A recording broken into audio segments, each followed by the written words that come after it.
ಮಾಡ್ತೇವೆ ಅಂತಕ್ಕಂಥ ಮಾತುಗಳನ್ನು ಈ ಸಂದರ್ಭದಲ್ಲಿ ಹೇಳಲಿಕ್ಕೆ ಬಯಸ್ತಾ ಇದ್ದೇನೆ. ಆದ್ರಿಂದ ಈಗ ನಾವು 5,000 ಅಲ್ಲ 5,000 ಶಾಲೆಗಳಲ್ಲಿ UKG LKG ಮಾಡ್ತಾ ಇರ್ತಕ್ಕಂಥದ್ದು. ಈ ವರ್ಷ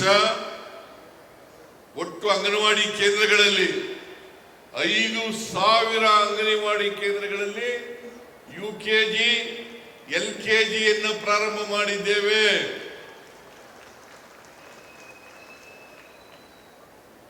ಮುಂದಿನ ದಿನಗಳಲ್ಲಿ ಇನ್ನೂ ಹೆಚ್ಚು ಅಂಗನವಾಡಿ ಕೇಂದ್ರಗಳಲ್ಲಿ ಈ LKG UKG ತರಗತಿಗಳನ್ನು ಪ್ರಾರಂಭ ಮಾಡ್ತೇವೆ ಅಂತಕ್ಕಂಥ ಮಾತುಗಳನ್ನು ಹೇಳಲಿಕ್ಕೆ ಬಯಸ್ತಾ ಇದ್ದೇನೆ. ಏನಮ್ಮ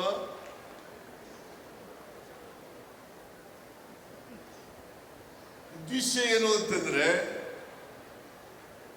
ಮಕ್ಕಳನ್ನ ತಯಾರು ಮಾಡಬೇಕು. ಮಕ್ಕಳು ಅಪೌಷ್ಟಿಕತೆಯಿಂದ ಕೂಡಿರಬಾರದು.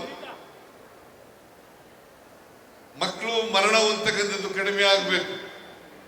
ತಾಯಿಗಳು ಮಕ್ಕಳು ಮರಣ ಹೊಂದತಕ್ಕಂಥದ್ದು ಕಡಿಮೆ ಆಗಬೇಕು. ಇವತ್ತು 69,922 ಅಂಗನವಾಡಿ ಕೇಂದ್ರಗಳನ್ನು ಮಾಡಿದ್ದೇವೆ.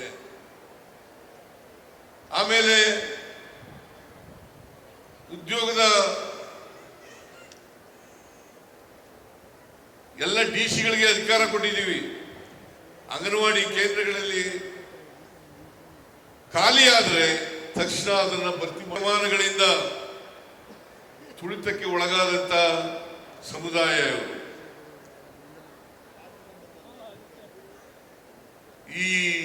ಇದನ್ನ ತಪ್ಪಿಸ್ತಕ್ಕಂಥ ಕೆಲಸವನ್ನ ಮಾಡ್ತೇವೆ ಅಂತಕ್ಕಂಥ ಮಾತುಗಳನ್ನು ಹೇಳಿ ಮಹಿಳೆಯರ ಬದುಕಿನಲ್ಲಿ ಚೈತನ್ಯ ಬರಲಿ ಎಂಬುದನ್ನ, ಆಮೇಲೆ ಇದೇ ಸಂದರ್ಭದಲ್ಲಿ ವಿಶ್ವ ಹಿರಿಯ ನಾಗರಿಕರ ದಿನಾಚರಣೆಯನ್ನು ಕೂಡ ಆಚರಣೆ ಮಾಡ್ತಾ ಇದ್ದೀವಿ. ವಿಶ್ವ ಹಿರಿಯರ ನಾಗರಿಕರ ದಿನಾಚರಣೆ ಮಾಡ್ತಾ ಇದ್ದೀವಿ. ಜೊತೆಗೆ ಹಿರಿಯರಿಗೆ ಸನ್ಮಾನವನ್ನು ಕೂಡ ಮಾಡ್ತಾ ಇದ್ದೀವಿ.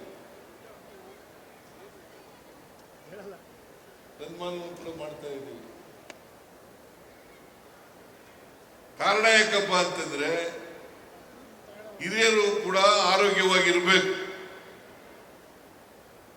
ಅವ್ರನ್ನ ನೋಡ್ಕೊಳ್ತಕ್ಕಂಥ ಕೆಲಸವನ್ನ ಮಾಡಬೇಕು. ಅದಕ್ಕೋಸ್ಕರ ನಿಮ್ಮೆಲ್ಲರಿಗೂ ಕೂಡ ವಿಶ್ವ ಹಿರಿಯರ ದಿನಾಚರಣೆಯನ್ನ ಶುಭಾಶಯಗಳನ್ನ ಈ ಸಂದರ್ಭದಲ್ಲಿ ಹೇಳಲಿಕ್ಕೆ ಬಯಸ್ತಾ ಇದ್ದೇನೆ. ಇಷ್ಟು ಕಾರ್ಯಕ್ರಮಗಳನ್ನೆಲ್ಲ ಇವತ್ತು ಅತ್ಯಂತ ಸಂತೋಷದಿಂದ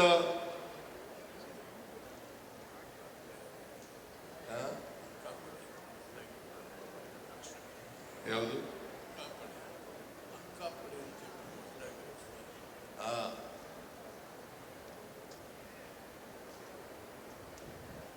ಆದ್ರಿಂದ ಅವರೆಲ್ಲರಿಗೂ ಶುಭ ಕೋರಿ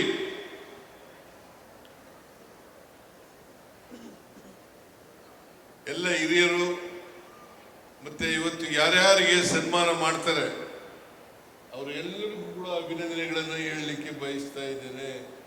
ಯಾರ್ಯಾರು ಹಿರಿಯರು ಸನ್ಮಾನಕ್ಕೆ ಪಾತ್ರರಾಗಿದ್ದೀರಿ. ಆಮೇಲೆ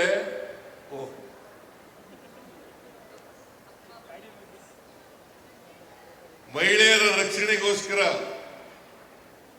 ಅವರ ಭದ್ರತೆಗೋಸ್ಕರ